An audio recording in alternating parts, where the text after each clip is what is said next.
Everything's fine. Thanks for asking. Well, we're all friends here, right? We've been through so much together, so if there's anything we can do to help, just say the word. It's just a small family dispute. It's not something our guests should trouble themselves with. In fact, what are you getting at, Traveler? when guests are around, families are often on their best behavior. And any disputes are less...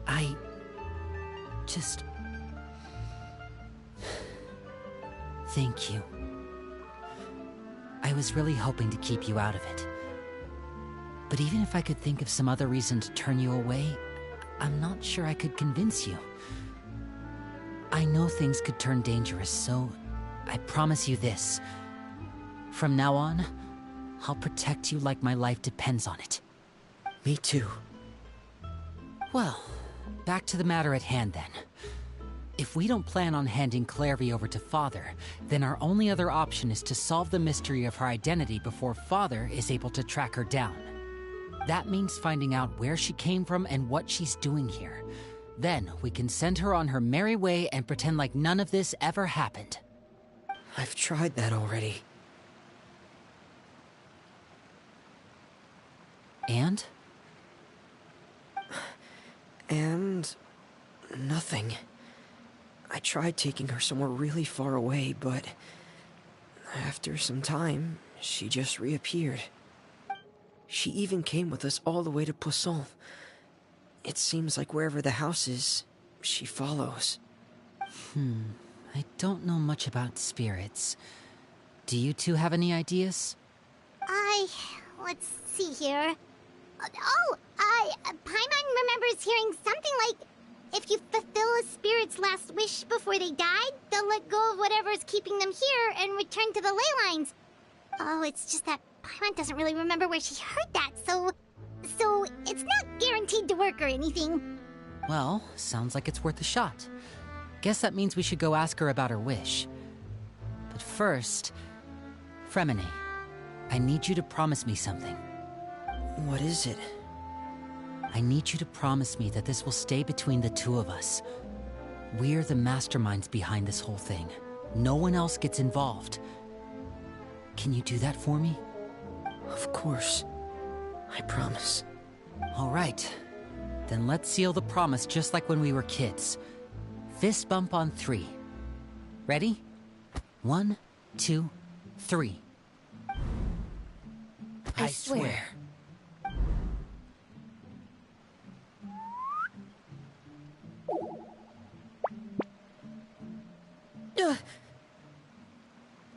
Whoa! Lynette!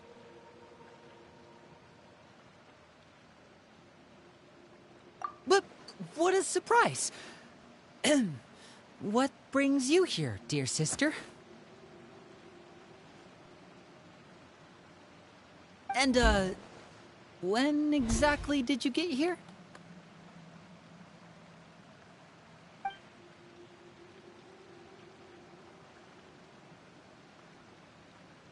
You're an idiot, brother.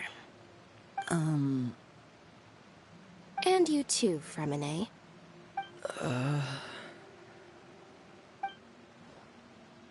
You 3, Traveler. And you 4, Paimon. Wait, what did we do? I've seen Clairvy around the House of the Hearth before. I hadn't seen her in Poisson, so I figured she must not have come with us. But it turns out, you were just hiding her. I heard you talking about your plan. Rather than steering clear of the situation, I'd rather fully join in.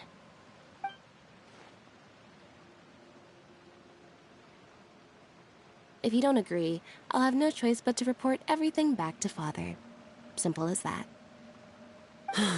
You're not giving us much wiggle room here, Lynette. Well, I guess we're all in this together then. After we talk to Clairvy, we'll figure out our next move. There's no time to lose. Let's go.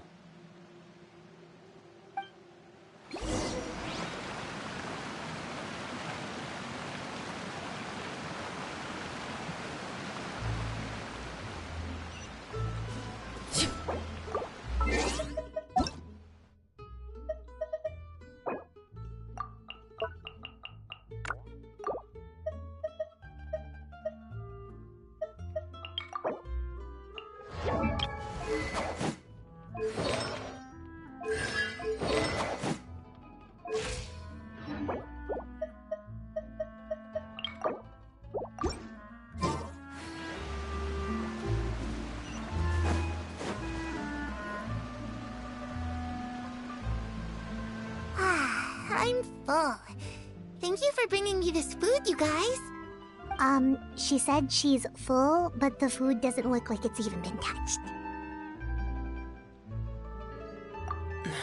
That's right. Based on what I've been able to observe, it doesn't seem like Clairvy can interact with the physical world at all. Still, when she's presented with food, she'll always linger around it for a good little while. Maybe, in her mind, she really is eating those things. Does she know that she has already passed away? I've tried to ask her, but she didn't answer. My guess is that she's just as confused as we are. Or maybe she couldn't understand the question at all. Clairvy, if you've got some time, I'd like to ask you a few questions. Sure. Oh, another new friend. Hi, I'm Clairvy. Hello. Clairvy, how did you join the House of the Hearth? Huh? Isn't it the same for everybody? A knave brings you here and then you can't leave. It's just that your name, it's not on the roster. And I've never seen you before. The roster? Oh, I get it now. I think there might be some things you don't know about this place. The people in charge, they're not as nice as they look. They say they keep a roster, but it's not complete. There are a lot of people who aren't on it, and never will be. In this house, some people are family, and other people are just test subjects. Those kinds of people aren't ever going to get a place on the roster, unless it's the roster of people who've been executed. Wait, does that mean the knave... she...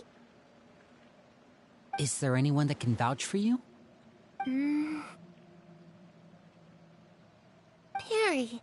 She's my best friend. She's the only one I trust in this place. Have either of you heard of that name before? No. Me neither. Clairvy, Perry. Neither of those names are on the roster. But it seems like she's telling the truth. Either that, or this kid's already got a bag of tricks bigger than mine. Maybe we should try a different approach. Clairvy, do you have a wish? A wish? It can be anything you want. Just imagine. It's your birthday, you're blowing out the candles, and your wish is...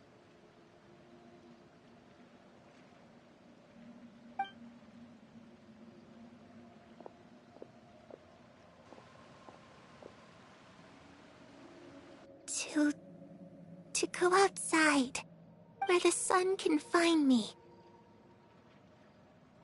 That's it? Well, that sounds easy enough.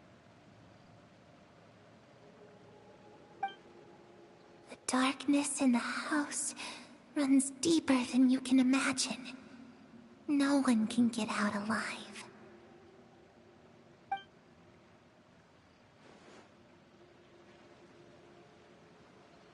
Okay, time to divide and conquer. Listen up, I've got a plan. I'll try and find a way to use basic illusory magic to take Clairvy outside and bring her somewhere with sunlight. Lynette, try and find the list of executions that Clairvy was talking about, and see if her name is on it. Fremine, you stay in Poisson.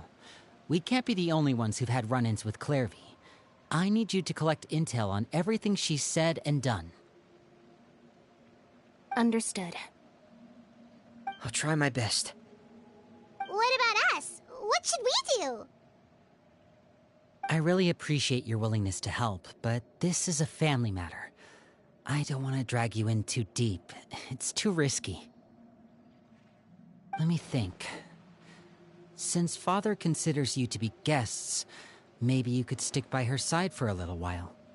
You don't need to do anything except keep up some nice, casual conversation. Ah, Paimon gets it. You want us to distract her. I'll give you a magic bird. If Father suspects something, all you need to do is release it when she's not looking, and it'll alert me that something's wrong. Of course, that's only as a last resort. If Father doesn't seem to notice us, there's no need to make contact. We'll reconvene here tonight after all's said and done. If the worst-case scenario happens and we're discovered, just tell Father everything. We're not going to let our guests get punished for our own actions. That's where we draw the line.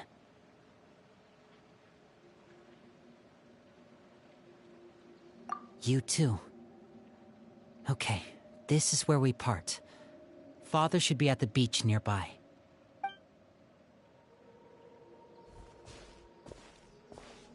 I really hope this goes well. No, it has to go well. That's the only way this can get resolved.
Overruled.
child!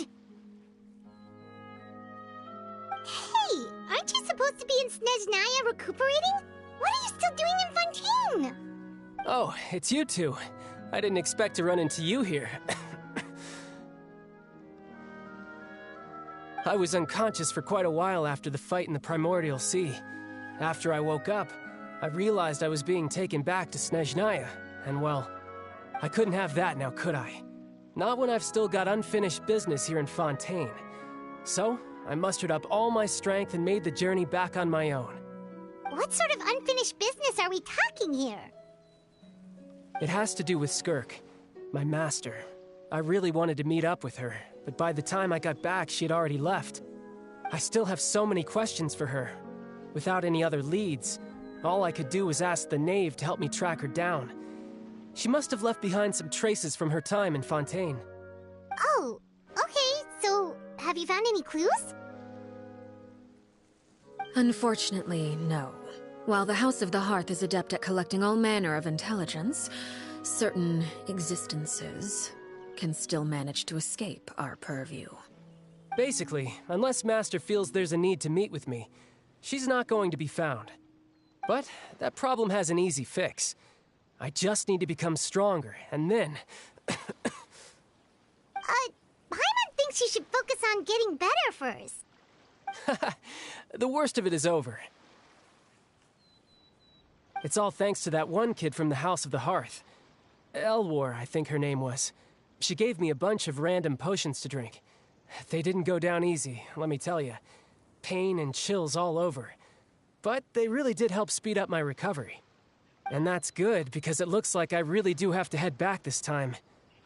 The old man's been putting the pressure on me. He sent someone to tell me I'm needed for some sort of project. Project Stuja? Yeah, that's the one. I heard Regrader's involved too. I'm not looking forward to having to listen to all his monologuing, that's for sure. Hey, maybe you could think of a way for me to stay in Fontaine for a little longer. Helping Linny and the others brush up on their fighting skills would be far more interesting. If you and I could spar, that would be even better. I've been waiting for a chance to see you go all out.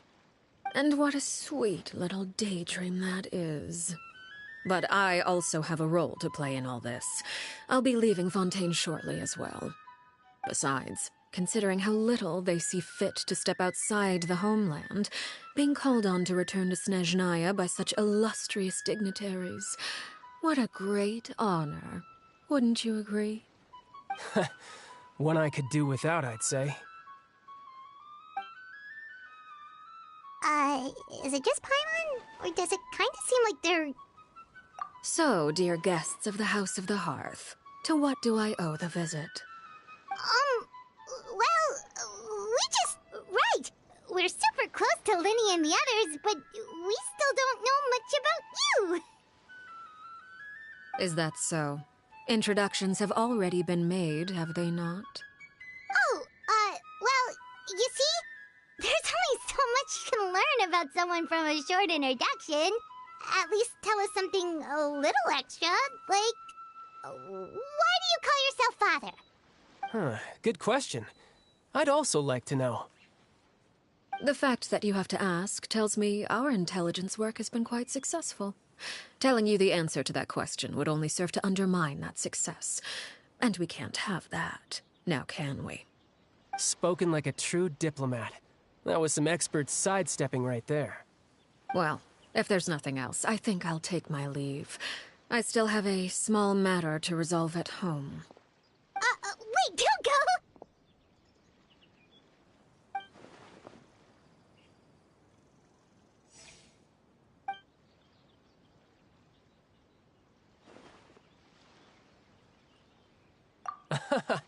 I'd also like to hear the answer to this.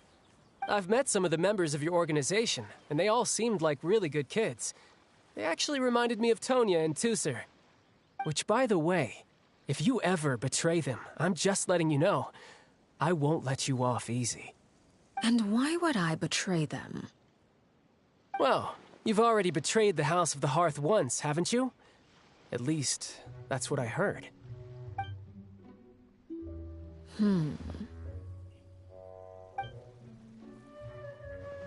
Okay, I admit.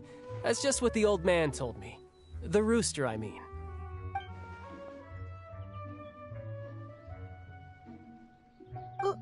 Wait, did you really do something bad to those kids?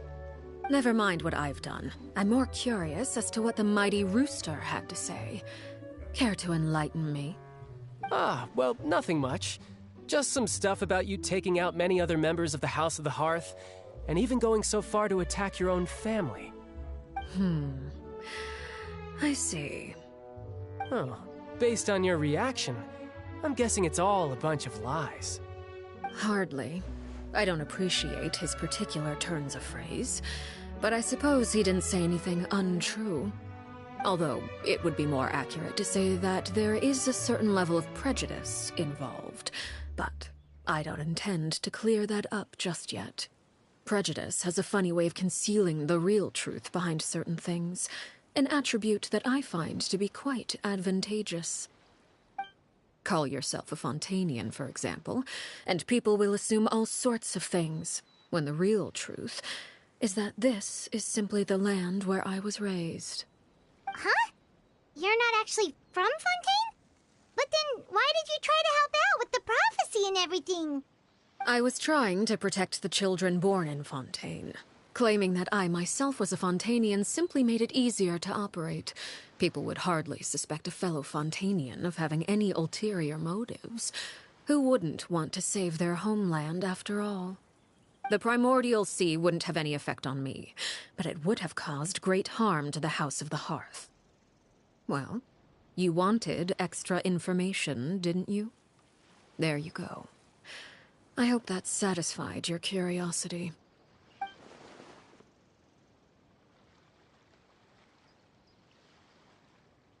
So, you stayed in Fontaine for the kids.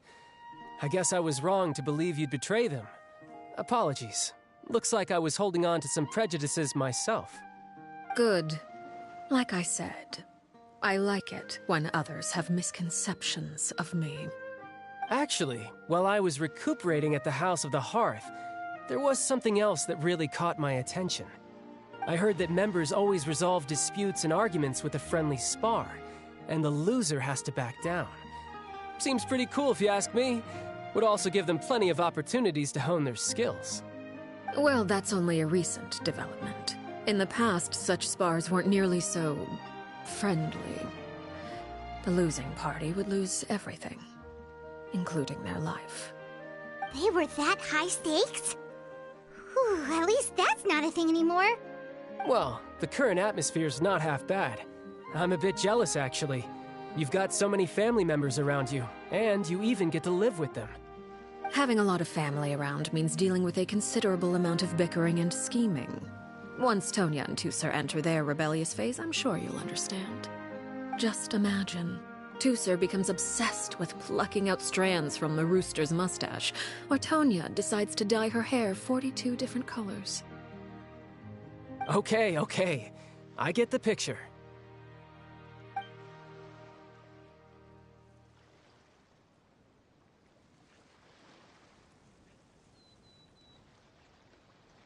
Well, would you look at the time? I should probably get going. Traveler, Paimon, I'm not sure where our paths will cross next, but the next time we run into each other, we should definitely try and find some time to spar. Again, maybe this is a conversation we can have when you look less like you're gonna keel over. All right. Well, thanks for everything, Arlecchino. No thanks necessary. You also played a part in obtaining the Gnosis. I would say we can call ourselves even. I like the sound of that. Well, I'm off. See you all some other time. We should probably get going too. Do you want to head back with us? Oh? You want me to leave so soon? Oh, well, you see, I'm rather enjoying the evening breeze. If you don't mind, I think I'll stick around for a bit. I have some things to think about. Apologies for not attending to you like a proper host. Please forgive this slight. I do hope you'll have a pleasant stay. he managed to keep her distracted until nightfall. Good thing Child was there to keep the conversation going. You don't think she suspected anything, do you? Oh, I wonder if Liddy ran into any issues. Let's hurry back and see how everything went.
Something you wish to report?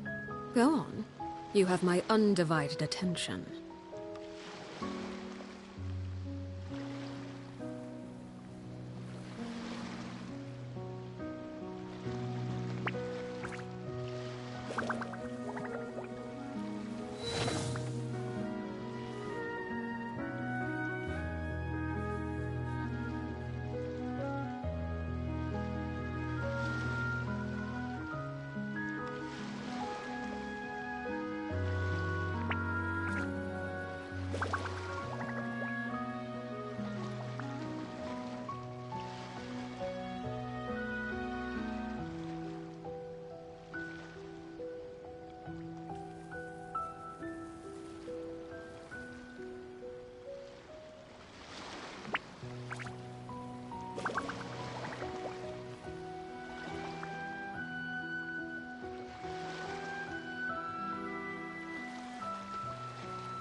What could the children be up to?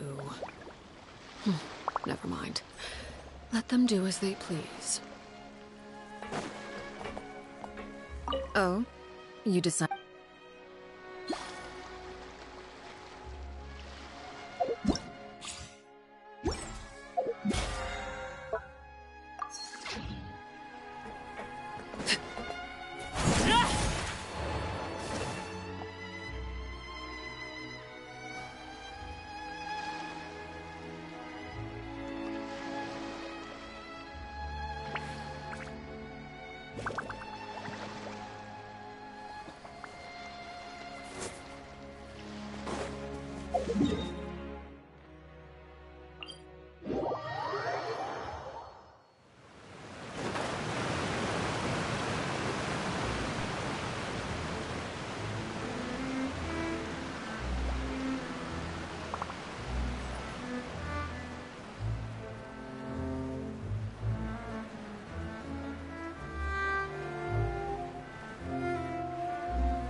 Lenny, how did everything go?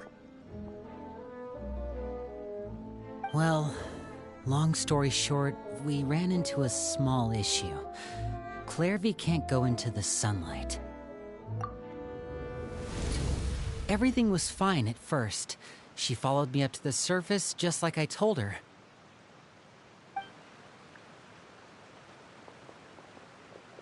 But as I led her out of the shadows and into the sunlight, she vanished. I turned around and there she was, standing at the edge of the shadows, silently watching me. Huh. Maybe she's afraid of sunlight, or... No, it wouldn't be her wish if that were the case. Well, we could always try... Oh, true. I've pretty much tried it all already. Nothing worked. Eventually, the sun went down, so all I could do was bring her back here. How did it go with you, Lynette? Good. I've got the list. It's right here. Really? Well, what are we waiting for? Let's take a look!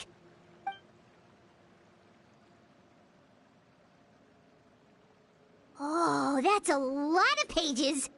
Oh, it's gonna take forever to get through it all. We can each take a section. Here. La Pouillade, L'Endroit, Chambel, Horaire.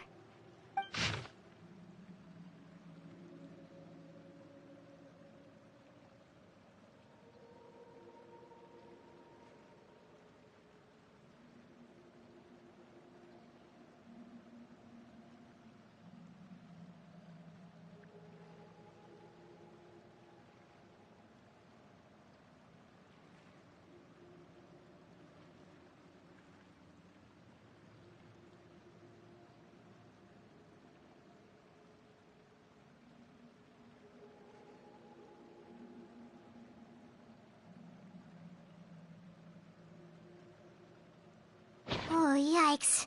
That Horaire guy has a huge scar on his face. He's... I've met him before. Did he say anything else? Well, I asked if there was someone he was interested in. He said no, and that's where our conversation ended. It was only later that I learned he really did have someone he liked. He risked everything to escape so he could be with her, but... it didn't work. One day, Father asked to see him, and, well, I never saw him again after that. Wait, so that means the knave, she... It may seem cruel, but it's just one of the rules of the house. Betrayal is not to be taken lightly. We know too many secrets to come and go as we please. So, if you do try to leave, you pay with your life.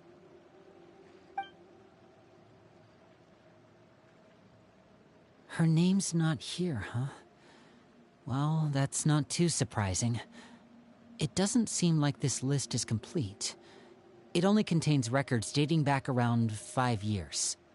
Let's shift our attention then. Fremine, were you able to find anything out? Fremine. Sorry. I was thinking about something. I managed to talk to quite a few people, but I couldn't help but notice that the atmosphere in the house was a little... strange. Strange.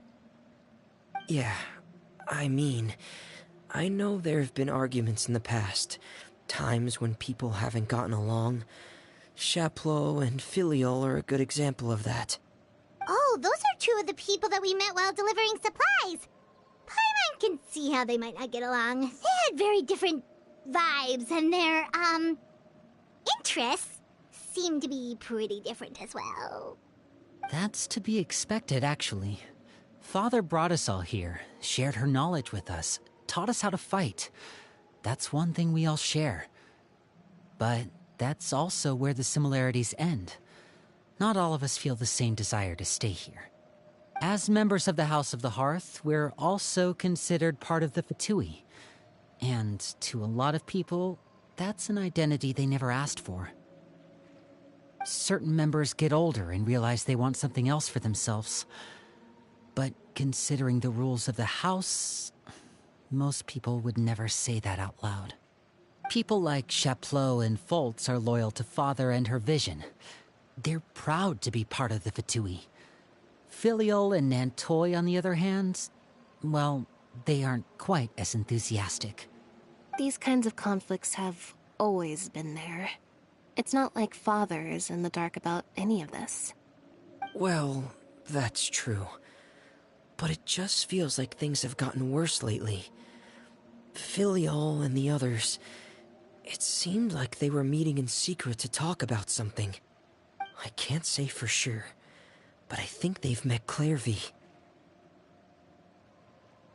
You think she's been inciting them to act out? No, not exactly.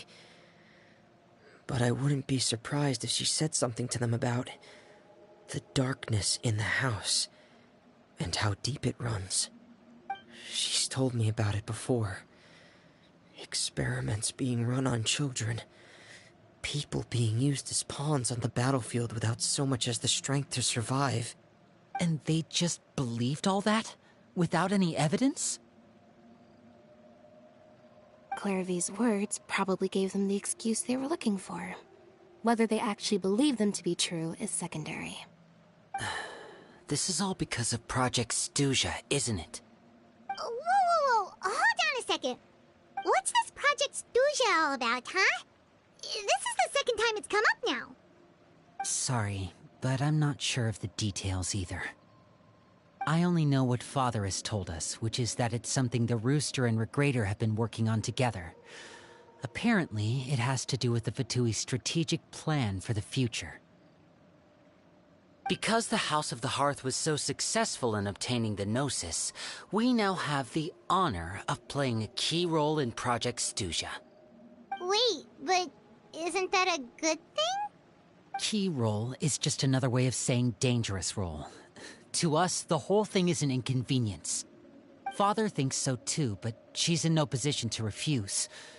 Their plan isn't exactly unreasonable, and they've been funneling the house a lot of funding.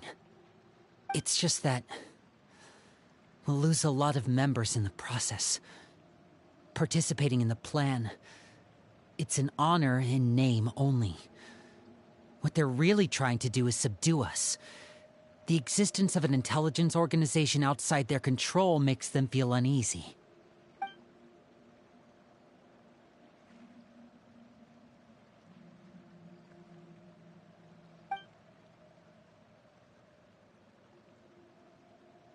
Okay, super complicated top secret Fatui business aside, what does all of this have to do with the conflicts you were talking about earlier? Paimon doesn't get the connection.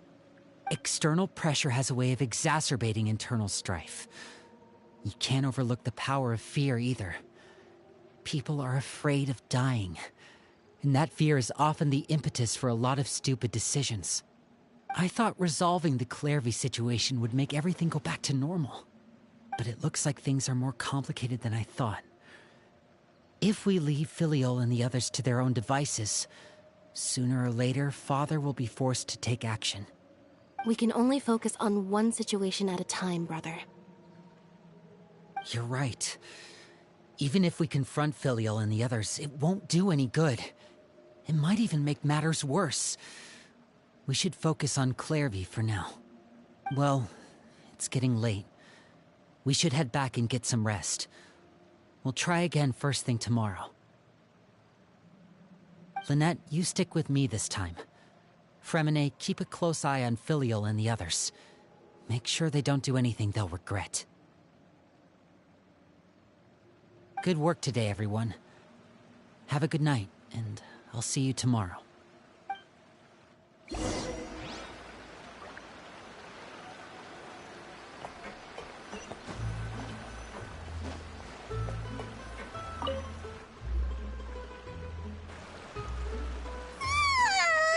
Oh, I'm always looking forward to an early night, but she can't sleep at all. Hey, you don't think the knave will be too angry with Linny and everyone if she finds out about all this, do you? She's even scary when she smiles. If she were to actually get angry... Ooh, you have to protect Paimon if that happens, okay, Traveler? Trust as ever, Traveler. Look! Look over there! Quick! Let's catch up with her before anyone sees!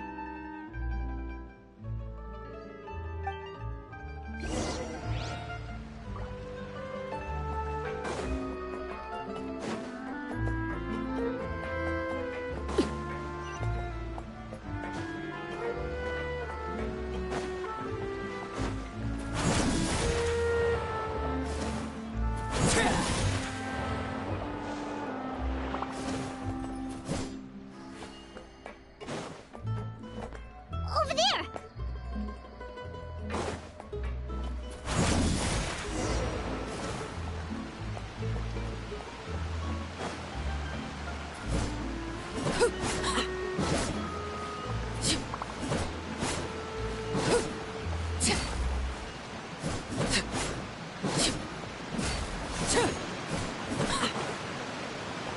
Oh, where is she going? Oh, if someone sees her, we're toast!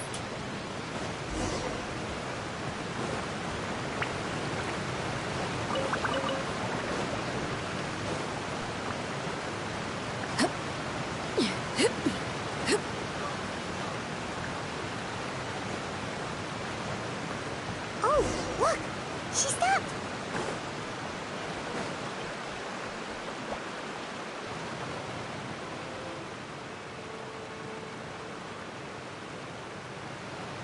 Clairvy! Shh! I opened the window while no one was looking. Look how pretty the outside is. If only I could have more than this. You probably think I'm being silly, huh? All this hopeless resisting? It's better to dream of what I could have than try to make it a reality, right? Please, help us get on the same page here, Clary. We need you to tell us what you know. Can you do that? Sure. Although, after you hear all this, I think you might regret that decision. Everyone in this family is nothing more than a tool. Something to be used and exploited. We're all expendable. Including me. As long as you're useful, you get to stick around. Lose your value, and you're handed over to the doctor, experimented on, and given a fate worse than death. I've seen it happen again and again, and I've had enough. You're saying the knave did all that? It's just, that doesn't seem like something she would do. She's scary and all, but it seems like even she has lines she wouldn't cross. I knew you wouldn't believe me. Everyone thinks she's a good person. They all think of her like a real mother. Mother? But she doesn't deserve that title. She's disgraced it and tarnished it. And if I had things my way, I'd never see her again. If only Perry were here, she'd understand. Perry. There's that name again. Also, Paimon's getting a strange feeling. It almost feels like she's not really here with us. Paimon can't tell if she's actually well, in any case, it seems like she really needs someone to talk to. We should keep her company for a little longer. She looks so young. But it seems like she's been through a lot. It's getting windy. I should close the window. Ooh, look at the moon. Isn't it pretty? Hey, wanna hear a secret? I heard that if you look up at the night, Perry and I promised each other that once we're older, we're gonna go see it together. But I can't find her. I'm worried she's also been... No, that wouldn't happen to her. She's special. Mother likes her a lot.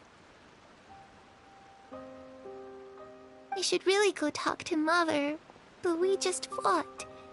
She doesn't want to see me, and I'm too scared to face her. What should I do?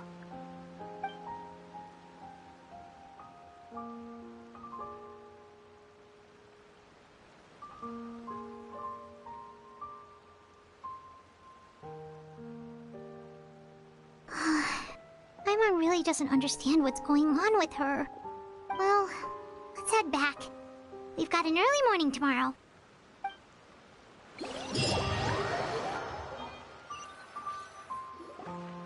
All right, looks like we're all here. Let's go ahead with the plan. Oh? What is it? What makes you ask that? Well, we kinda ran into Clairvy last night, and that's what she told us. We met the doctor back in Sumeru. He's super dangerous, and he's done all sorts of bad things. It's possible that Father and the Doctor have had certain dealings, but I don't think Father would work with him. We're not really on the same side, so there's not a lot of trust between them. That doesn't exactly set the stage for a successful partnership. I did hear, though, that when Father first became a Harbinger, the Doctor offered to work with the House of the Hearth. Father rejected most of his proposals, except for one. It had to do with some sort of secret experiment. Secret experiment? Could that be what Clairvy was talking about? I don't think so. I don't know any details about the experiment itself, but I do know it's an entirely independent operation. The Doctor only proposed a direction for the research. That was the extent of his involvement. I still don't think that counts as working together. The details of the experiment are confidential, but complete records are kept on all participants. That doesn't seem to be the case with the situation Clairvy referred to. I know you don't agree with some of the Fatui's methods, and I'm not asking you to. But I am asking you to trust us on this. The House of the Hearth has its own principles. There are certain lines we're not willing to cross. Alright, that's good to hear at least. Clairvy seems to think the Knave and the Doctor worked together to do something horrible. If that turned out to be true, Paimon doesn't know how he would even face you guys. It's just that it doesn't seem like Clairvy is lying either. The easiest thing to do would be just ask the Knave directly, but Paimon doesn't think she'd Father didn't come back last night. She's probably still near the shore. We'll be counting on you to distract her. Lynette, you're with me. Fremine, you know what to do. Be on your guard, everyone.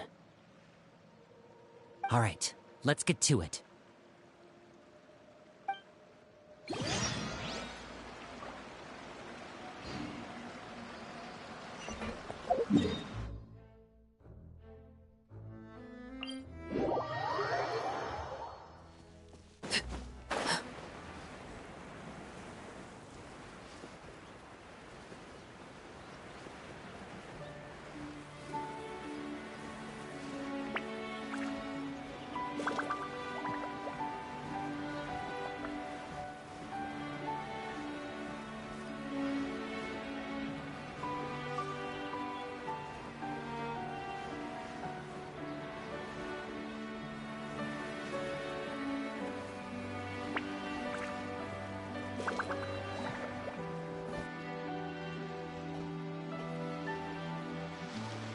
Ah, it's you two again.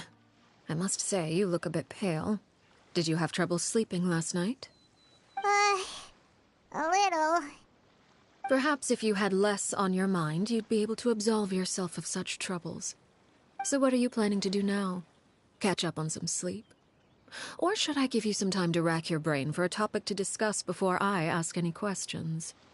Although I must profess to being curious. Without Child here, how do you plan on distracting me? Us? Distract you? A good one. But no, we were just here for a chat. Looks like you could have used some extra time to think. No matter. If you don't have any other plans, why don't you accompany me somewhere? Don't worry. I'll be sure to steer clear of any scheming children. The ocean breeze is sure nice today. Children always think they can hide things from the grown-ups. But nothing gets past me. Least of all a little scheming. I think I'll let them have at it for a little longer. I can be very patient. Well, I'll leave you to think things over. If you're so inclined, meet me outside the Palais Mermonia. Good things come to children who do as they're told. So I do hope you decide to tag along. If only for your friends' sakes. What should we do? She clearly knows about everything we've been doing, and Paimon doesn't think it'd be a stretch to say she was...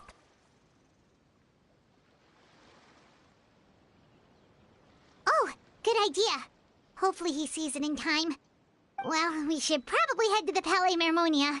Paimon doesn't want to find out what happens if we don't show up. Based on what the... Okay, then we probably shouldn't keep her waiting. It seems like Linny and the others are on thin ice, so let's do our best to not get them in any more trouble.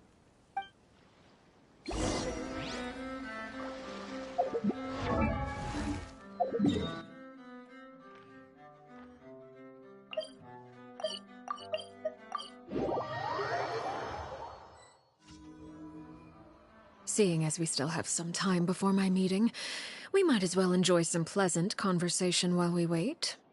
I'm glad to see you get along with my children.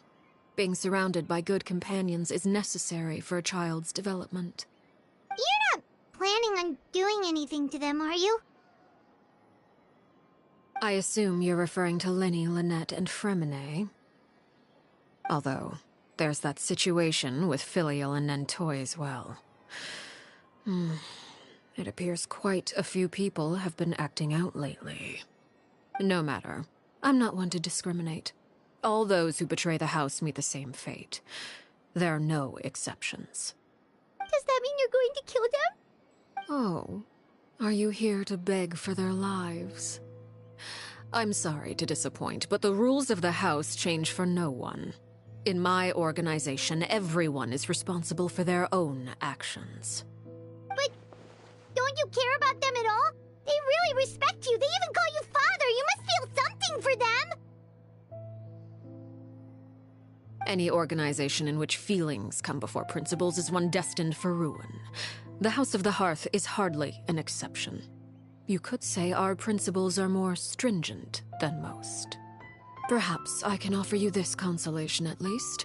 As our guests, you two will not be held accountable. I would imagine Linny, Lynette, and Fremine will be able to keep their lives. As for Filial, Nentoy, and the others, I'm afraid there's little I can do. They can try to escape, but once you know our secrets, there's no getting out alive.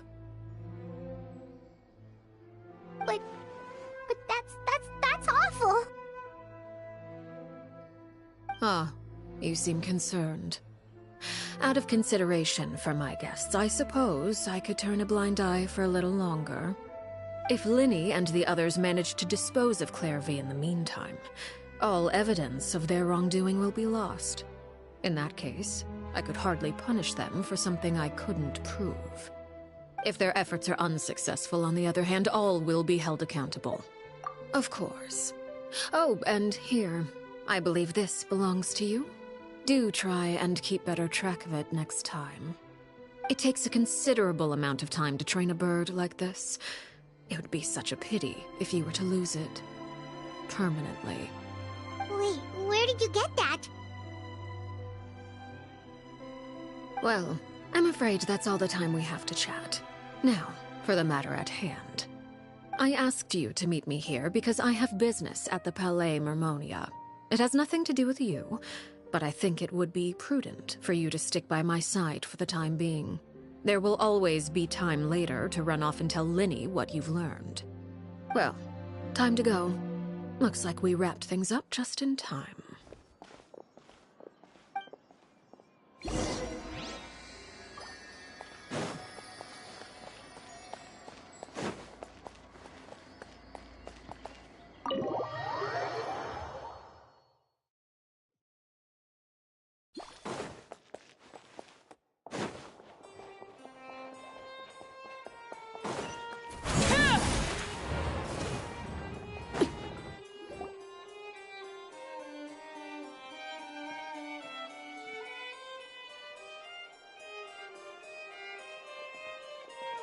It's been a while, Monsieur Neuvillette.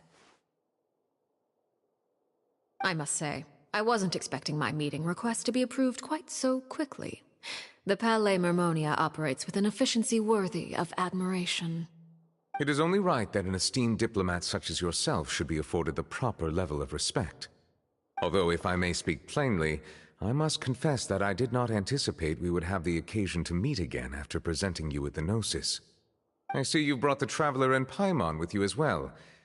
If I may inquire as to the purpose of your visit. I'll be departing Fontaine shortly. There is, however, an outstanding matter that I would like to see resolved before I go. It requires a rather lengthy explanation, I'm afraid. So I took the liberty of explaining everything in this proposal. Please review it at your leisure, Monsieur Neuvillette.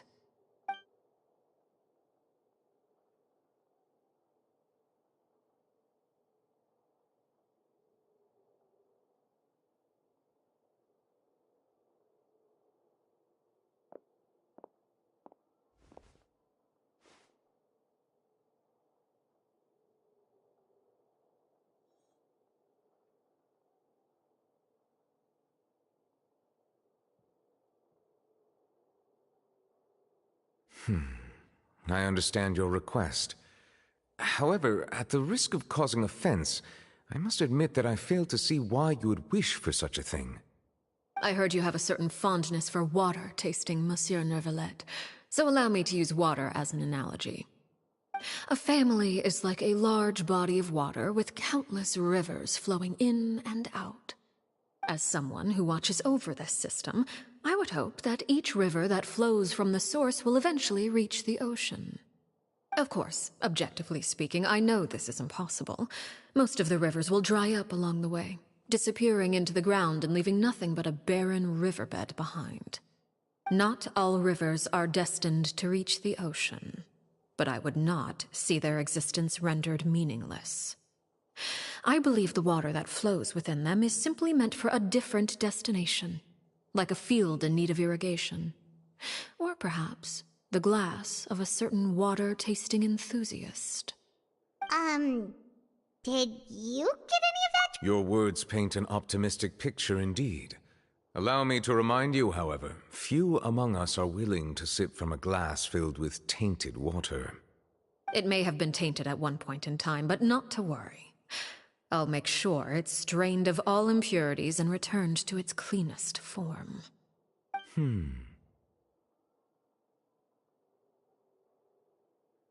I seem to recall there being a transactional aspect to your proposal.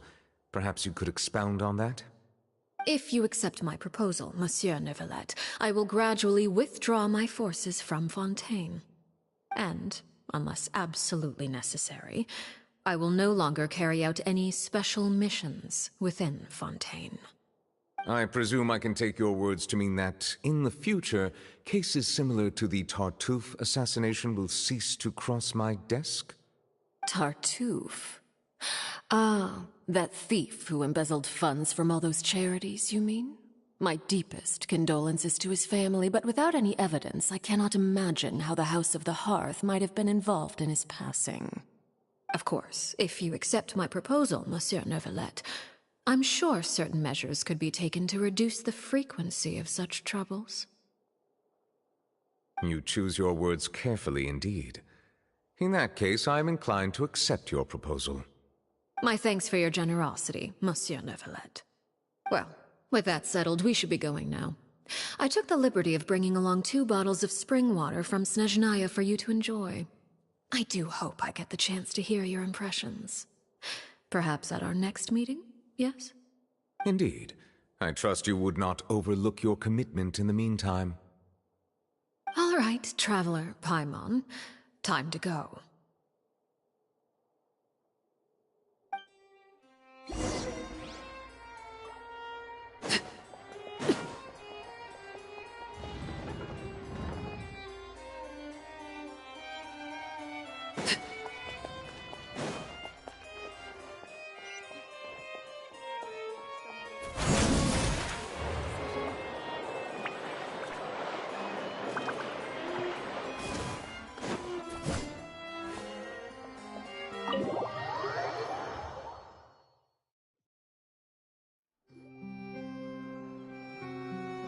So, what exactly were you talking about back there?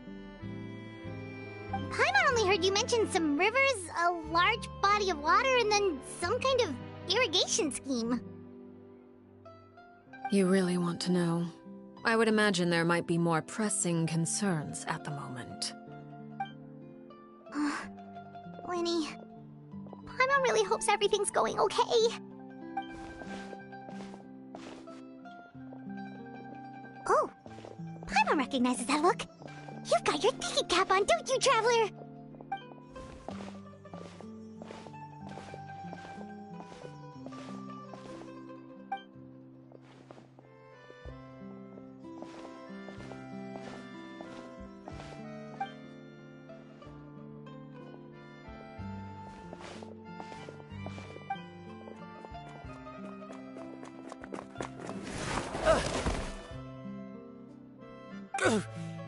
Oh, shoot. Are you all right? Oh, jeez. I'm so sorry. I was so focused on selling these papers, well, let me make it up to you at least. Here, take this paper. On the house.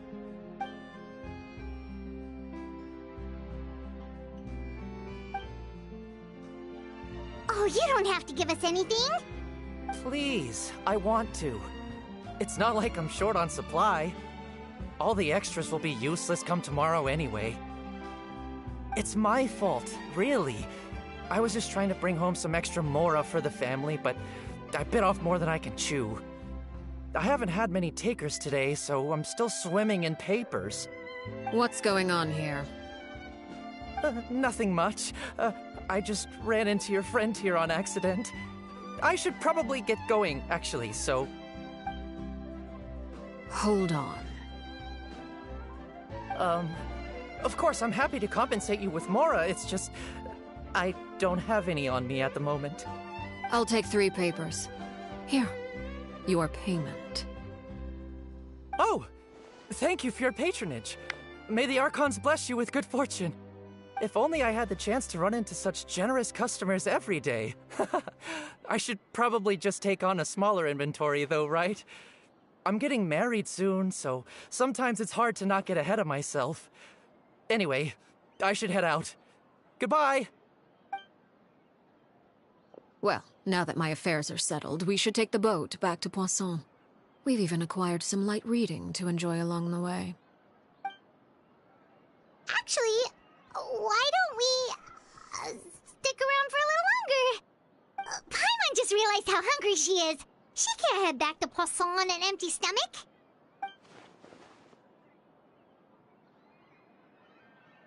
It appears you two are under the impression that delaying our return will somehow alter the situation in your favor.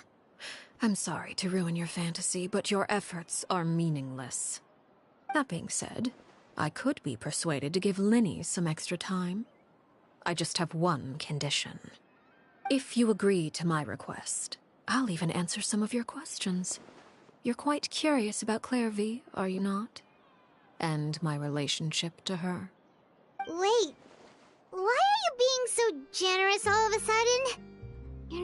ask us to do something bad, are you? You overestimate yourself. You don't have the talent for bad things. Then what can you possibly... The most important consideration in a negotiation is that both sides receive something they want. Wonderful. Here it is. When the time comes, make the choice that you deem most appropriate in the situation, and lend your help to the House of the Hearth. Okay. Sounds normal enough. But what do you mean, when the time comes? When is that supposed to be? That is for you to decide. Then we have a deal. Follow me.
What is this place? Somewhere long forgotten by everyone. It used to be a grand building. No one comes here anymore, nor does anyone care about what once happened here. Although, this place does have something to do with the story I'm about to tell you. It was before I became a Harbinger, and before Linny and the others joined the House of the Hearth. Due to certain events, I first killed Clairvy and then her mother. And this is where it all happened. You were the one that killed Clairvy? Patience now. Allow me to explain Clairvy's side of the story first. I'll start from the beginning. Clairvy was 6 years old when she was brought by her mother, Crucibina, to live in the House of the Hearth. From the outside, it seemed like a fairy tale. A thriving family made up of kind adults and friendly children. Crucibina was the knave at that time, and the House of the Hearth was under her control. She was Clairvy's mother by blood, but she was also the mother to all the children in the house. Clairvy was happy here, for a time. But she quickly realized that being part of this family wasn't a fairy tale at all. It was a kind of purgatory. Purgatory? Exactly. The House of the Hearth takes in war orphans from all over Teyvat. But as for how to raise them, that depends entirely on the person in charge. Crucibina came up with a novel idea.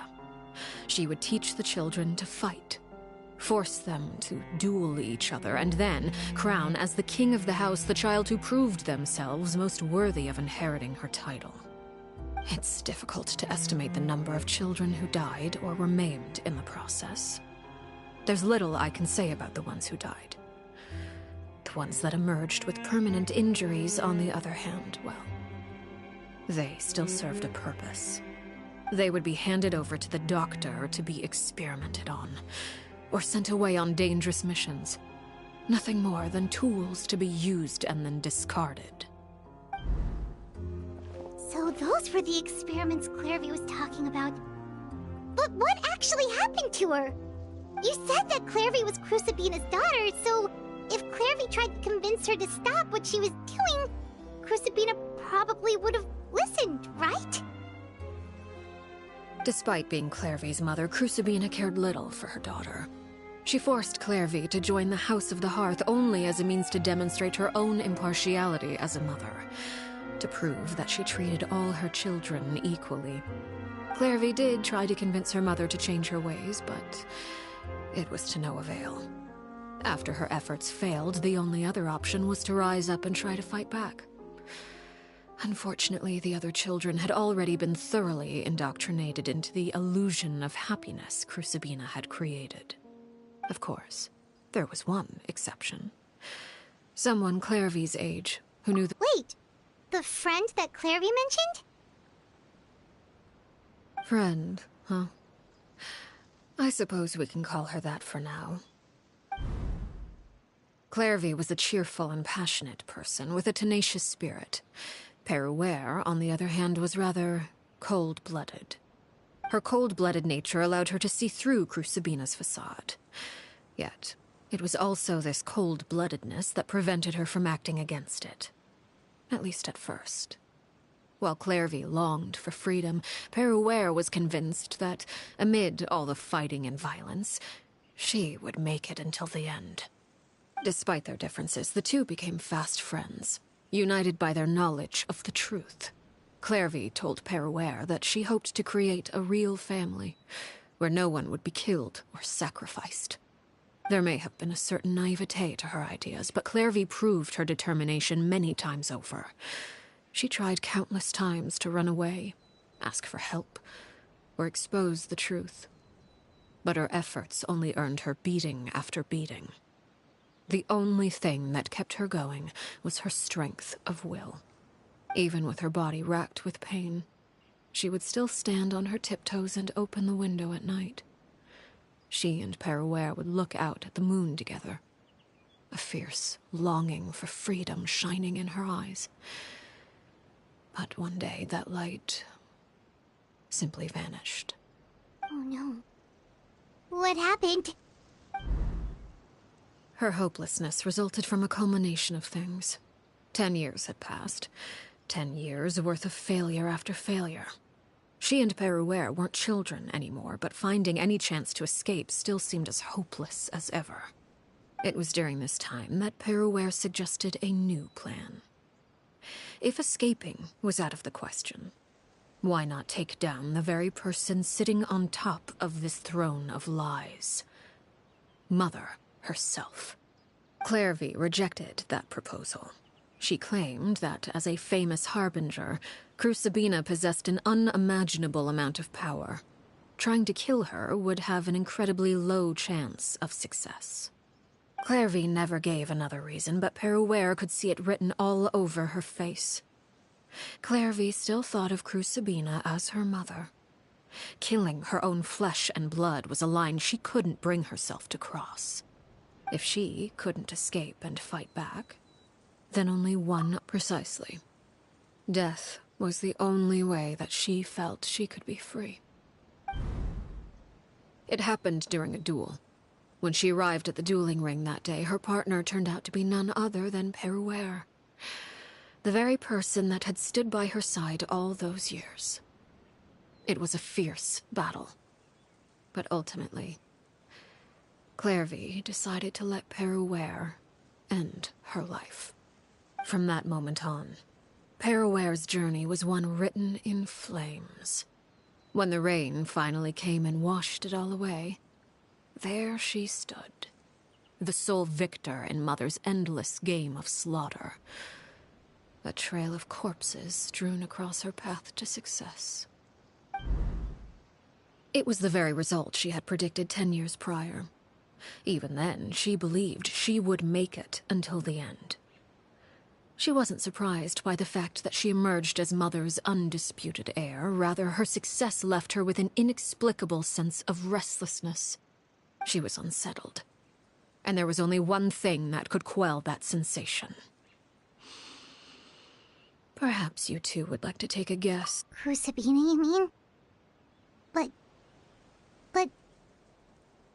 Correct. This is the place where Peruere killed her best friend. A mere year later, this is also the place where she fought tooth and nail to kill the mother they shared. The moment she acted, any conception of what was right or wrong ceased to matter. It's one of the principles of the house. Only those who survive get to write the rules. Peruer won the battle, and became a harbinger herself. After which Her Majesty, the Tsaritsa, bestowed upon her a new name. Arlecchino. So the Perry Clairvy was talking about... It was you all along. You're Peruer. I left that name behind long ago. I must say, hearing it now does bring back memories. After I defeated Crucibina, the moniker of Mother died with her. I chose to forego the title she called herself, and even chose to give up my own name. I rebuilt the House of the Hearth under a new identity. Not only as Arlecchino, but as father. And that is where the story ends. Yeah. Based on what you just told us, Clairvy wasn't a little kid when she was killed. So the Clairvy we met... Was she really a spirit at all? I suppose you could call her an illusion born of flame. Her existence is like ashes to a fire. Something left over in the wake of blaze and ruin. You see, a certain power runs through my veins. It's not unlike a curse. My flames leave behind shadows of anything they consume. Of course, the chances of those shadows morphing into a sentient entity are exceedingly slim. Clairvy is a very special case.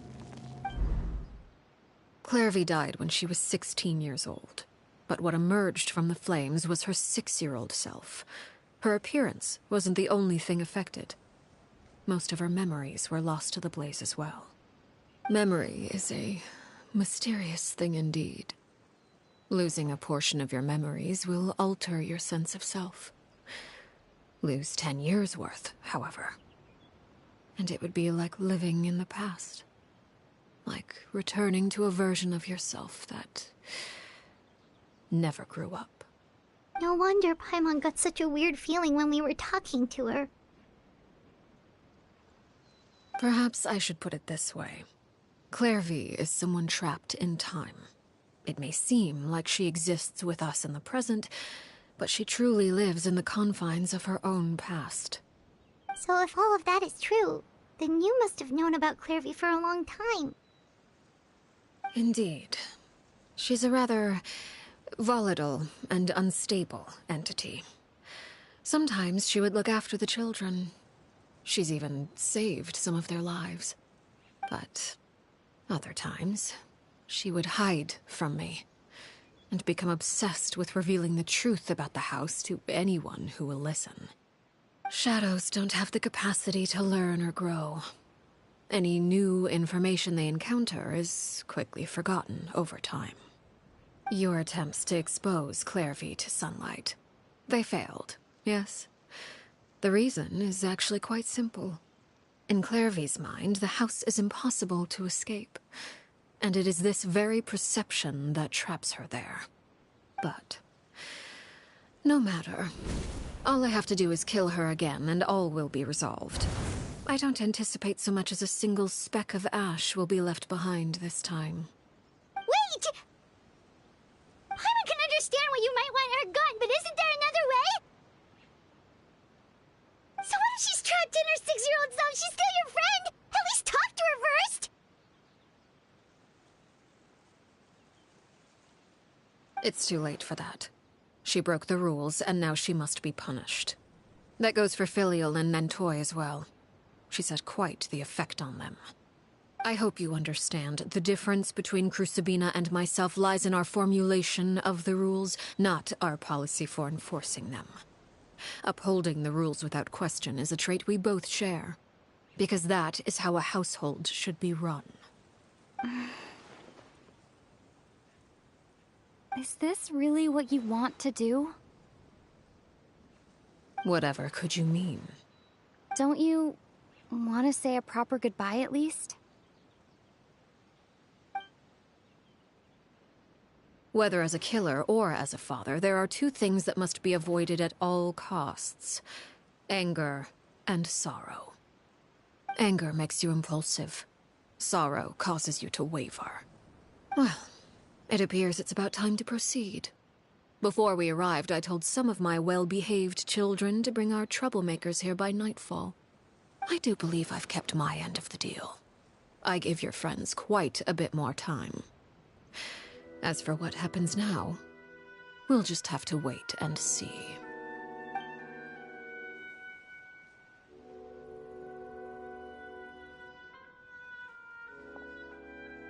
Here they are, Father. You gonna execute him? Seeing something like that would actually be a first for me. Lenny!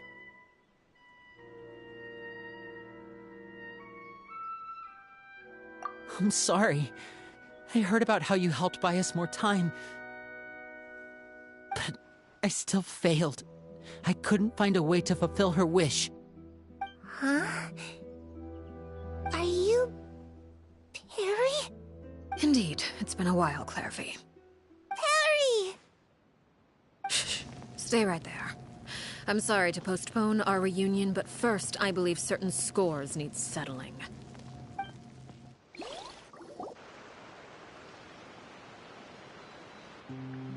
Father, let me explain. Out of my way. Father! You chose to conceal a threat to the house. And for that, you must be punished. Overall, however, I suppose your wrongdoing is hardly the most egregious of the bunch, so I'll deal with your punishments later.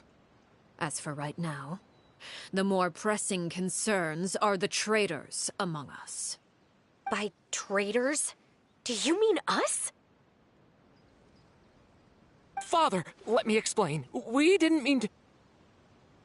Fultz, why don't you share what you heard? Yes, Father. Secret Midnight Meeting number 3. Participants, Filial, Nantoi, Sato, Toddy. Nantoi clearly said, if only Father wasn't the one who took us in. Sato added, I'm sick of this life. I just want to live as a normal person. Filial was the worst of them all. She called us crazies and said a bunch of mean things about Father. I did not! You're lying! Fultz is trying to frame us. It's not like I'm the only one who heard those things. After that, you and Toddy and a bunch of other people started talking about Clairvy.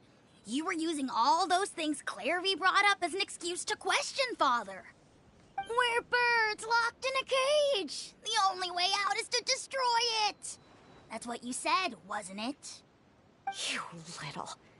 You just want me gone, don't you? What did I ever do to you, huh? And you, Sheplo, have you forgotten who stood by your sickbed, watched over you, and changed your dressings? Come on, let's hear it then. What's your reason for all this?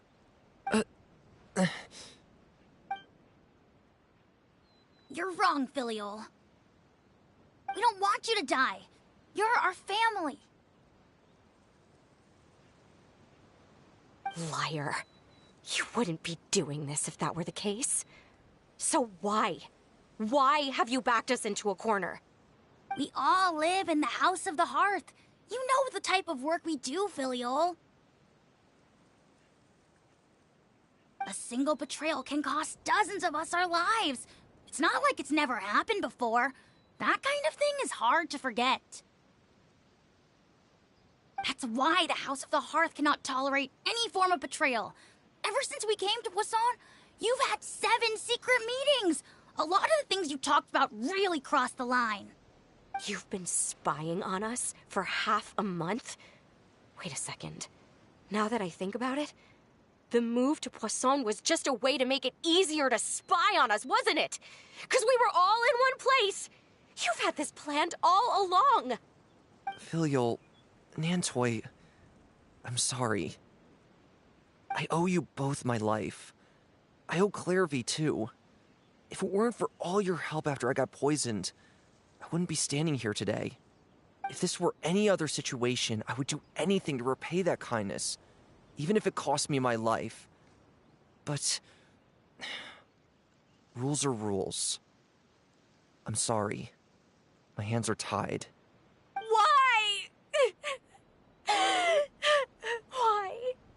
That's enough, Filial. We made a mistake, and we should own up to it. We broke the rules, plain and simple.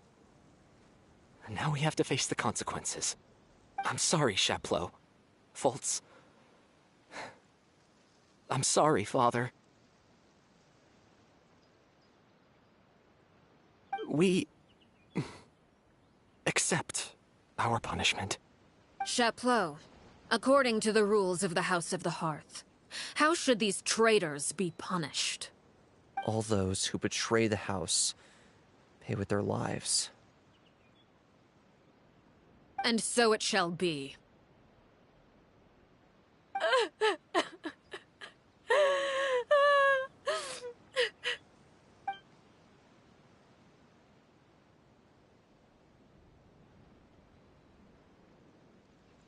Father, please wait! Something you want to say, Linny? Please reconsider, Father. What Filial and the others did, does it really count as betrayal? We all come from broken families. From the very first day we joined the House of the Hearth, we wanted nothing more than to make it a real home. But the truth is, none of us know what a real home should look like. I'm not saying I have all the answers. All I know is this.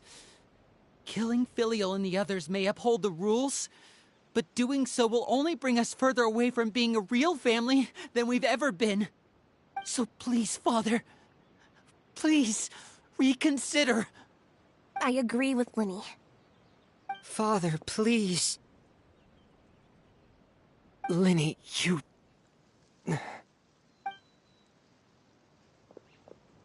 I also agree with Linny.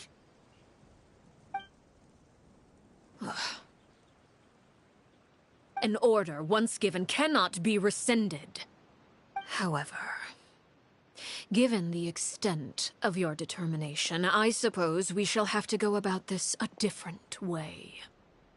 Draw your weapons and face me. Our weapons? Father, are you referring to a duel? Precisely.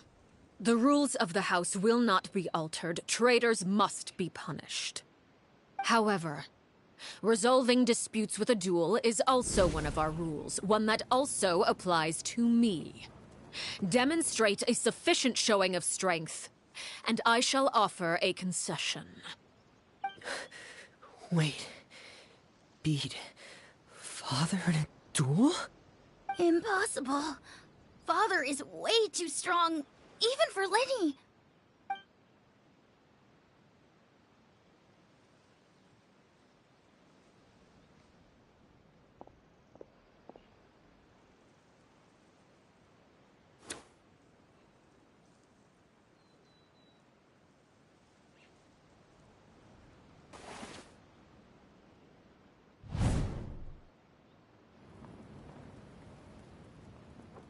Did you hear that, Traveler? Lenny and the others have to duel the knave. What should we do? Can they really win something like that?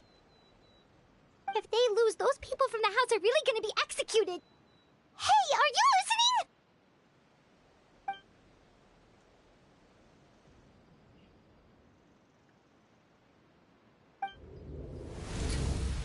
Don't you want to say a proper goodbye at least? Anger makes you impulsive. Sorrow causes you to waver.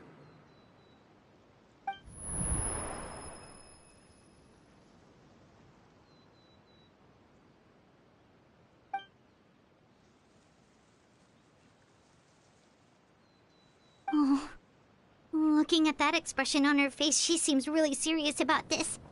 Guess that means there's no chance she's throwing the duel on purpose, huh?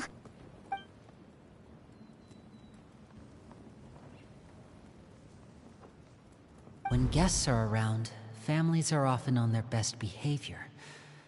And any disputes are less likely to escalate. When the time comes, make the choice that you deem most appropriate in the situation, and lend your help to the House of the Hearth. What's wrong, Traveler? Hey, where are you going?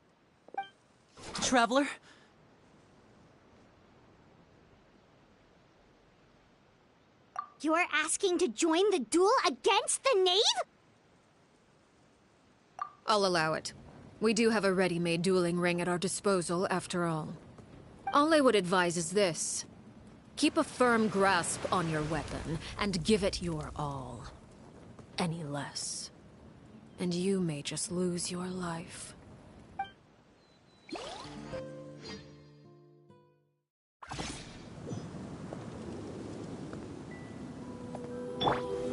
Gather! Allow me! Is it my turn now? Laid bare. I will have order! Watch out for Father's movements!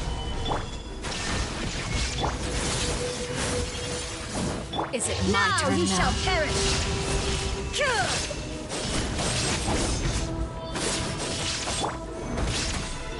Rest and rebuild! With these rising flames! Hang in there! Is it my turn now? This is where you fall. Billowing surge! Yeah! Closer now. Getting gear! My turn now. Transfixed. With the fall of darkness, destruction shall rise. Have a taste of purgatory. There is no escape! Now's our chance!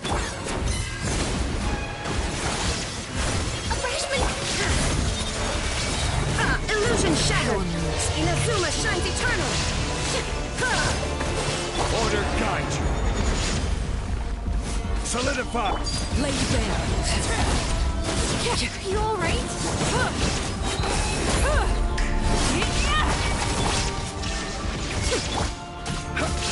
Yeah! Gather!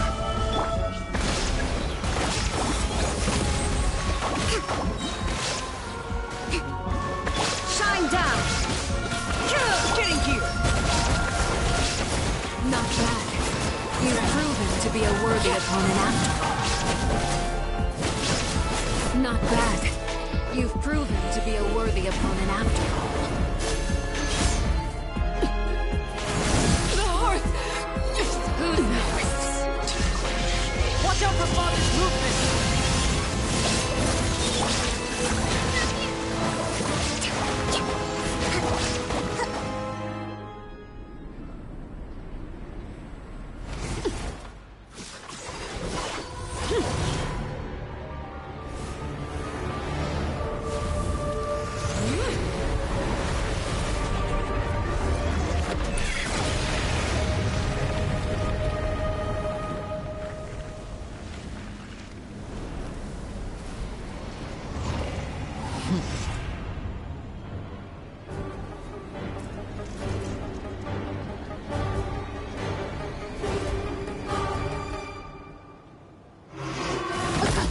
Has been seared Hold the away. line!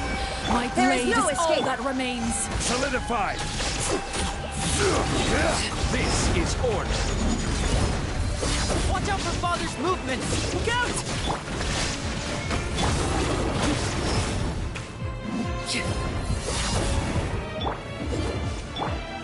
Stabilize!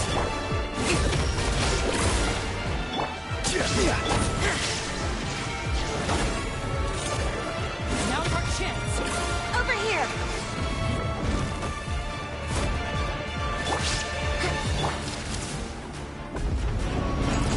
Gather! The sun and moon have set. Only ruin remains. Allow me! All hope has been extinguished. Watch out for Father's movements! Look out! Stabilize!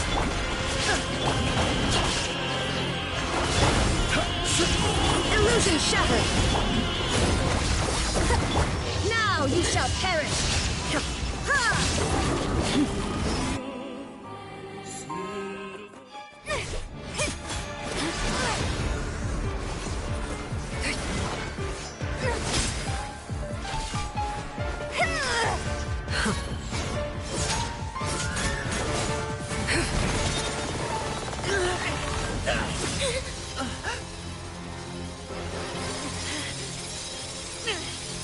You should know better than to crowd in one place.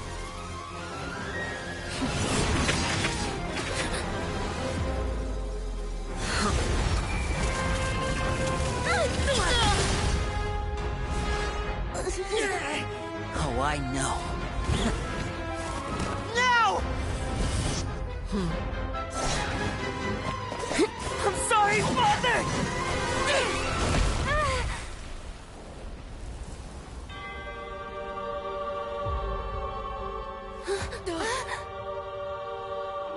Sorry for what? This pitiful excuse for an attack.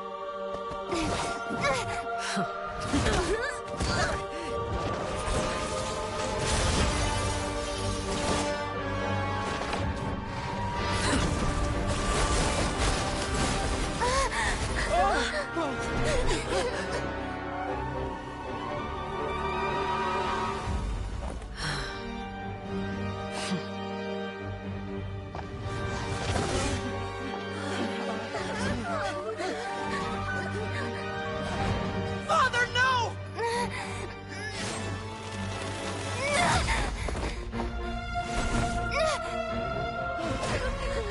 Made it out, did you? You're stronger than I expected.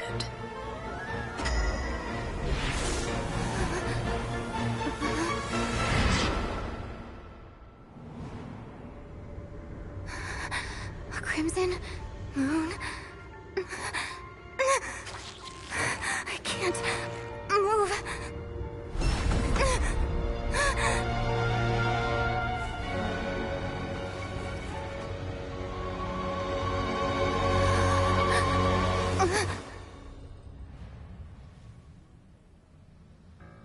Still, not strong enough to beat me.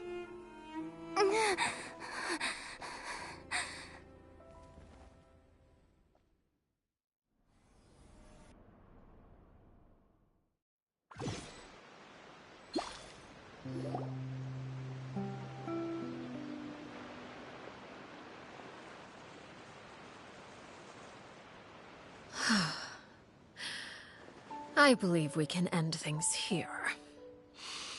It's not often that we get to enjoy the company of guests, after all. Brother, are you all right? Lenny. Given that I am the victor of this duel, as agreed, the punishment stands. No! I never thought things would end like this.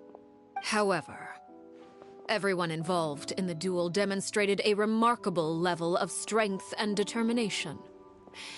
In light of this, I'm prepared to change the method of execution. Elwar, the bottled flames I gave you for safekeeping. Do you still have them? Yes?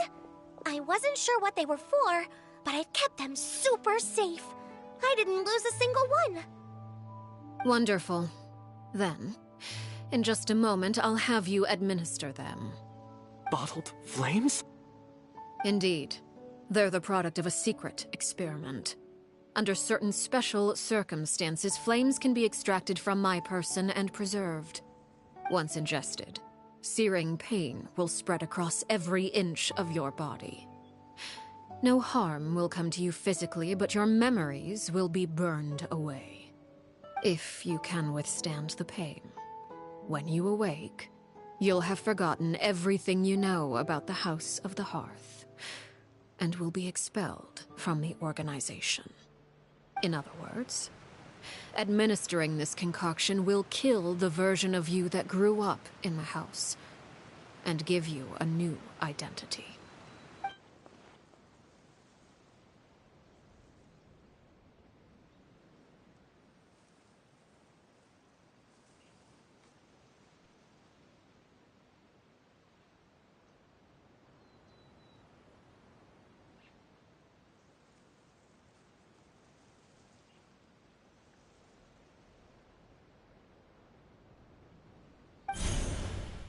Memory is a mysterious thing indeed. Losing a portion of your memories will alter your sense of self.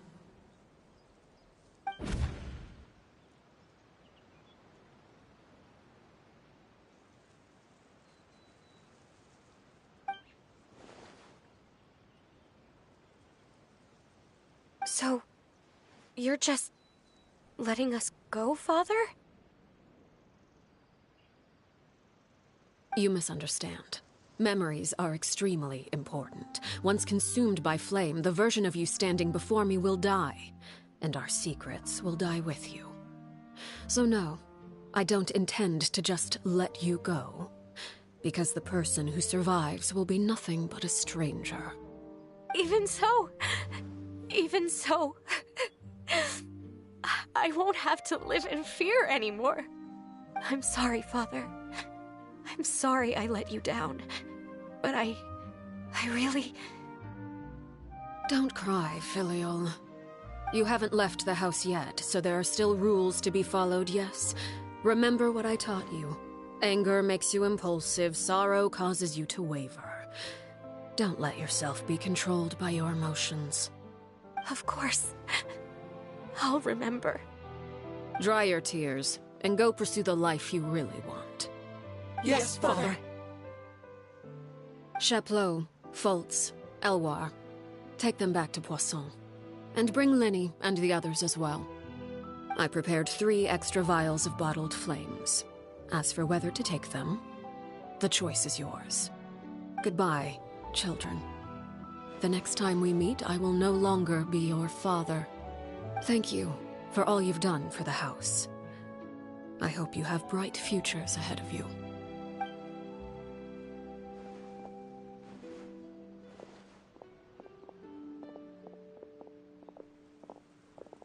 Father.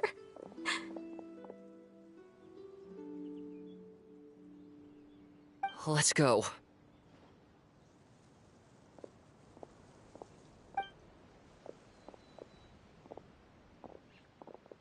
Here, grab my arm, Lenny. I'll help you walk back. Thank you.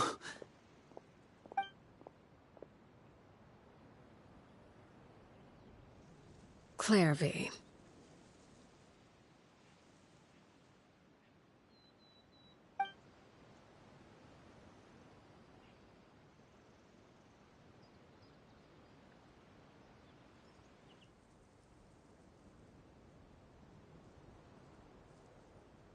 Can we talk now? I've been waiting for a super long time. You really are Perry, aren't you? I haven't seen you in so long. How come you're all grown up? Wait, did I somehow travel to the future on accident? Or am I dreaming? What a long dream. Neither. You died, Clairvy. That's what happened. You could have at least sugarcoated it a little. Look, she's the... Oh. Okay, then. Huh? That's it? You accepted it just like that? Yep. If that's what Perry says happened, then I believe her. Perry wouldn't lie to me. Plus, I don't really need to know why I'm like this. I'm more curious about what happens in the future. If you're a harbinger now, Perry, that means Mother is gone, isn't she? Can you tell me about it? I want to know what happened to her. And to me. You never stopped trying to defy fate. At first, no one believed you. You could only vent your frustrations to the moon.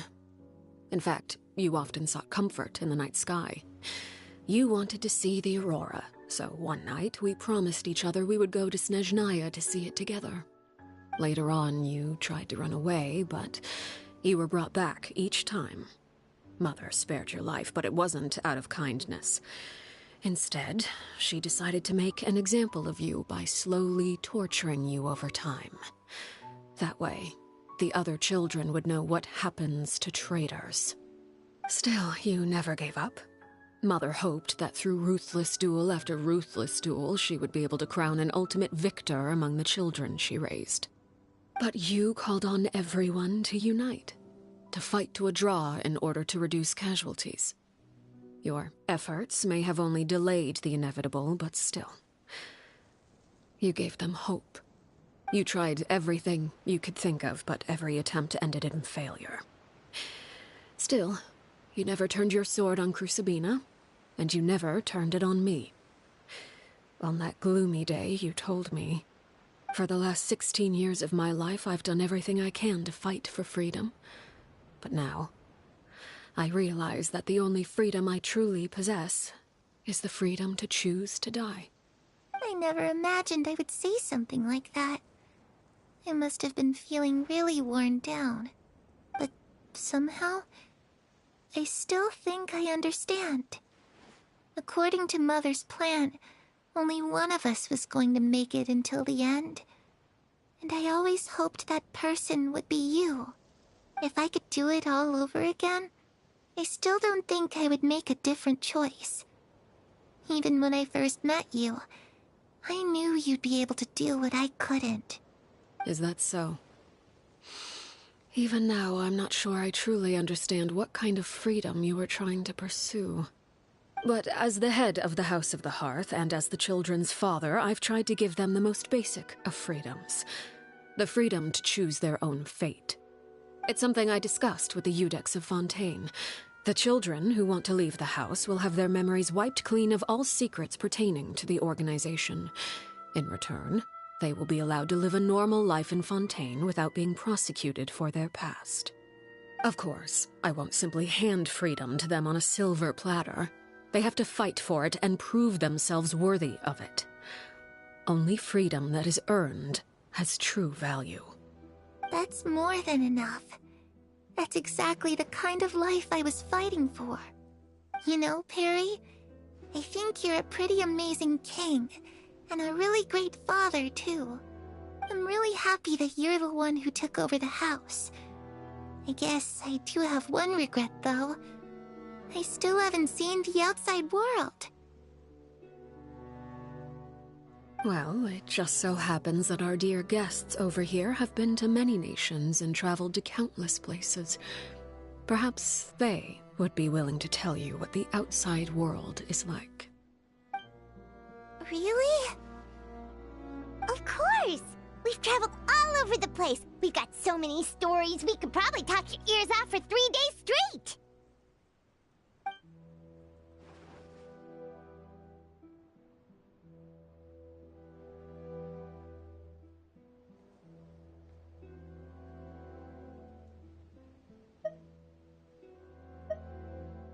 Those yokai you mentioned, what do they look like? I once saw a drawing of this one guy with horns on his head and a super scary face. Are there any yokai like that? Oh, sounds like you're talking about an Oni. Yep, we've met one, and let Paimon tell you, they're not nearly as scary as they look.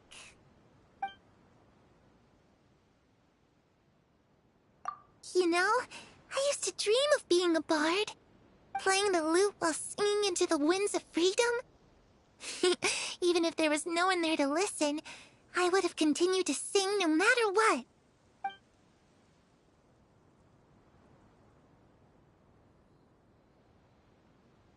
Ah, that's where Mora comes from. I never knew that before. If I had some Mora, I would buy 3 new dresses. One for me, one for Perry, and one for Mother. It's just too bad Perry doesn't like wearing dresses. And Mother, well, she probably wouldn't accept something like that either. I guess I'd just have to keep them all for me then. I could wear a different one every day. I was always too afraid to skip Mother's fighting lessons. But at the academia, I bet you could do all sorts of secret things in class. Things that have nothing to do with studying. I'm just kidding. Being able to study whatever you want without having to fear for your life actually sounds pretty great.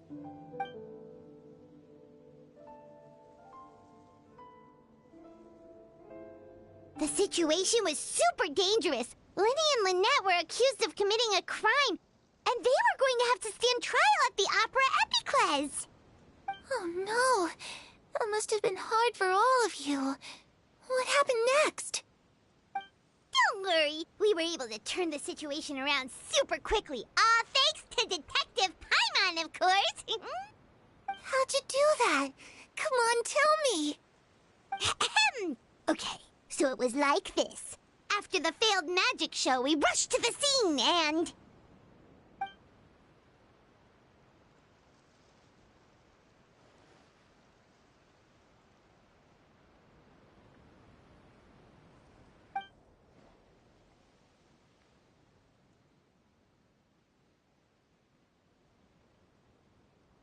Shadows don't have the capacity to learn or grow.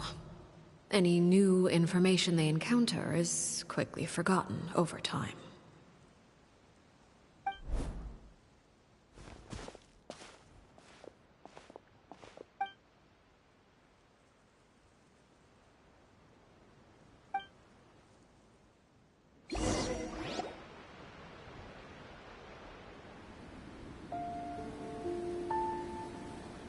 Clairvy, you've worked tirelessly from the shadows to overthrow the House of the Hearth. Now, by my authority as the Knave, I shall announce how this matter ends. You are hereby expelled from the House of the Hearth. You are no longer tied to this place, nor are you bound by its rules. You're saying that I can finally leave? I get to experience the outside world as well? Oh, I almost forgot. There's no getting older for me. Still, seeing who you grew up to be makes me really happy, Paraware. Take care of yourself. Goodbye. May we meet again someday.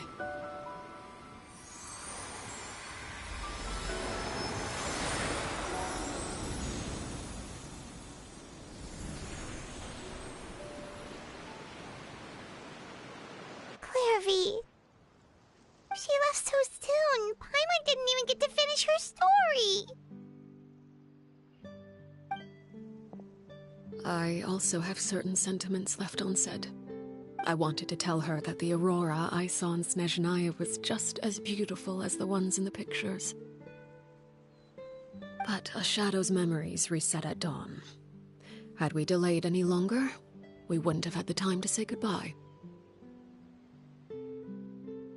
Whatever regrets may linger, let them be lost to the coming of a new day. Father? It's Linny! Hey, Linny!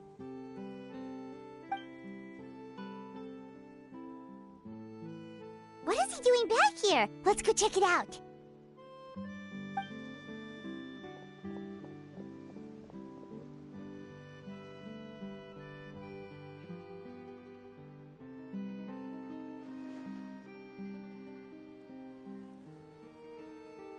Father, the bottled flames have been administered. Filial and the others have left the house. And you? What have you decided? Thank you for giving us that choice, Father.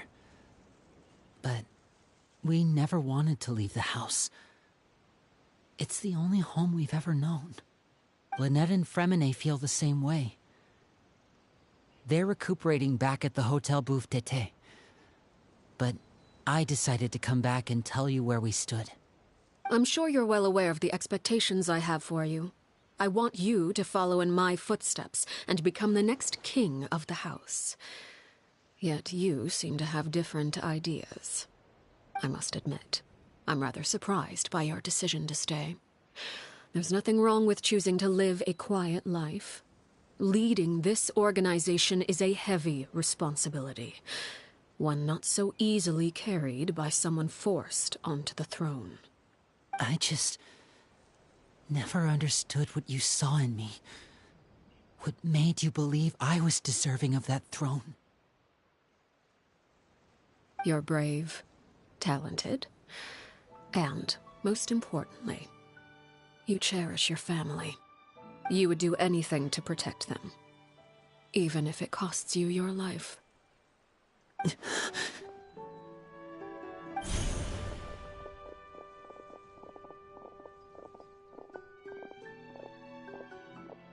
Speaking up back there was so brave of you, Linny.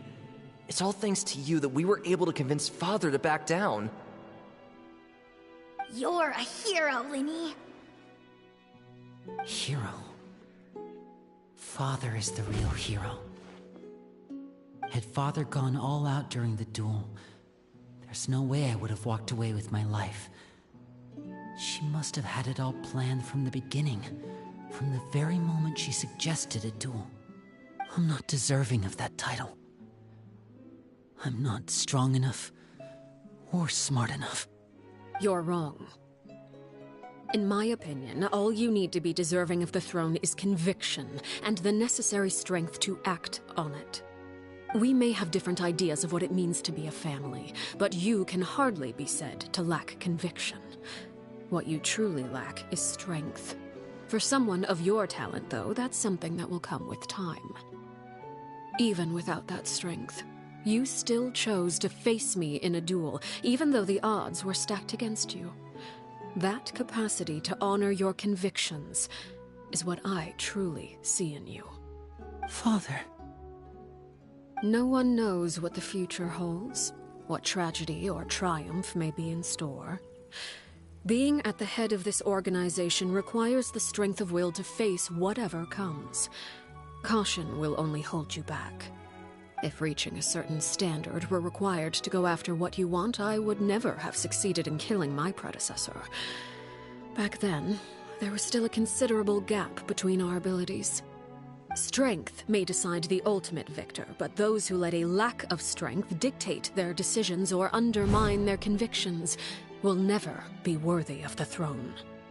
I understand, Father. Thank you. Children must grow up to surpass their parents. Only then can a family continue to flourish.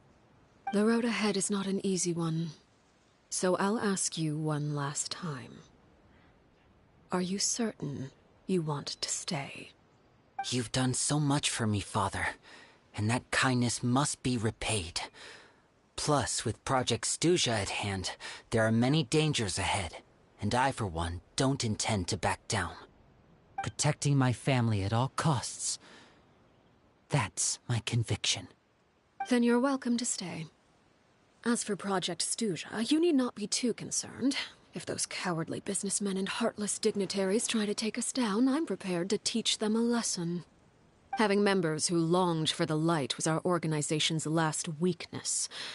With those members no longer among our ranks, the House of the Hearth is like a spider hiding in the shadows. We need only wait for our prey to come to us. At present, our imperative is to use their plan to our advantage. In doing so, a crimson moon shall rise amid the frigid blizzards of winter. No demonstration of loyalty shall go unrewarded, and no sacrifice shall be in vain. As for the two of you, whether we meet again as friend or foe, I'll remember the camaraderie we shared in this moment.